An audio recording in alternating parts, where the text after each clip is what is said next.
नमस्कार, स्वागत है आपका जे न्यूज में और मैं हूं आपके साथ वैशाली शर्मा।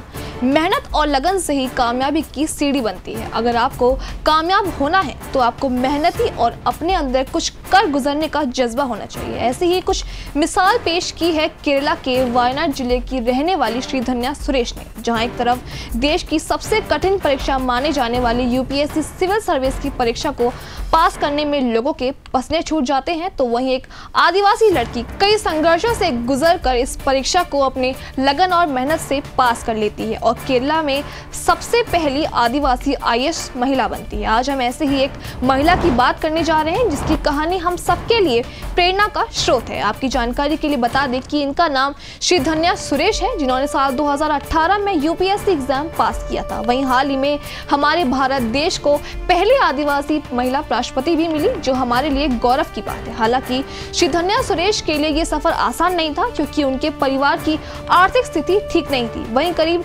7000 की आबादी वाले गांव पोजू थाना की कुरिचिया जनजाति से ताल्लुक रखने वाली श्रीधन्या सुरेश की कहानी काफी प्रेरणादायी भी है और उन्होंने कई मुश्किलों को पार करके आईएएस बनने का सपना भी पूरा किया। बता दें कि श्रीधन्या सुरेश के पिता दिहाड़ी मजदूर होने के साथ गाँव के ही बाजार में धनुष तीर बेचने का काम करते हैं और माँ भी मनरेगा के तहत काम करती थी, लेकिन इसके बावजूद परिवार को हमेशा आर्थिक मुसीबतों का सामना करना पड़ा। इसी के चलते परिवार बेहद गरीब था, लेकिन श्रीधन्या के माता पिता ने कभी भी उनके भाई बहनों के ऊपर गरीबी की छाया पड़ने नहीं दी और पढ़ाई को लेकर कोई रोक टोक नहीं लगाई और उनका पूरा साथ दिया। लेकिन ये आश्चर्य कर देने वाली बात है कि आखिर एक आदिवासी और एक गरीब परिवार से ताल्लुक रखने वाली लड़की ने इतना बड़ा सपना कैसे सोच लिया और उसे पूरा करने में भी जुट गई।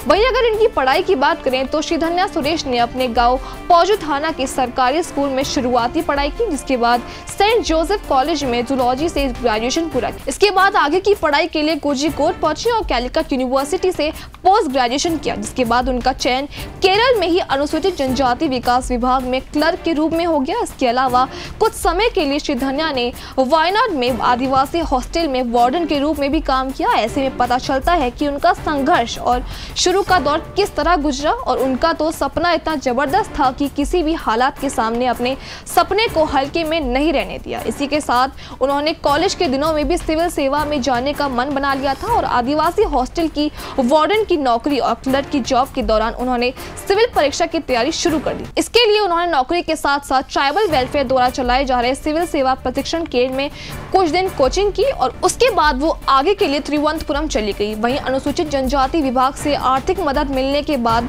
श्रीधन्या ने पूरा ध्यान तैयारी पर लगा दिया। श्रीधन्या सुरेश ने यूपीएससी एग्जाम के लिए कड़ी मेहनत की और तीसरे प्रयास में साल 2018 में सिविल सेवा परीक्षा को पास कर लिया। इसके साथ श्रीधन्या ने ऑल इंडिया में 410वीं रैंक हासिल की और उनका नाम इंटरव्यू की लिस्ट में शामिल हो गया। इंटरव्यू की लिस्ट में नाम आने के बाद जहां उन्हें काफी खुशी थी, तो वहीं दूसरी तरफ के सामने बड़ी मुसीबत थी, क्योंकि उनके पास साक्षात्कार के लिए दिल्ली जाने के लिए पैसे तक नहीं थे। मगर जब इस बात की जानकारी उनके दोस्तों को हुई तो उन्होंने चंदा जुटाया और श्रीधन्या के लिए 40,000 रुपए की व्यवस्था कर उन्हें दिल्ली भेजा, जिसके बाद की कहानी आज हमारे सामने है।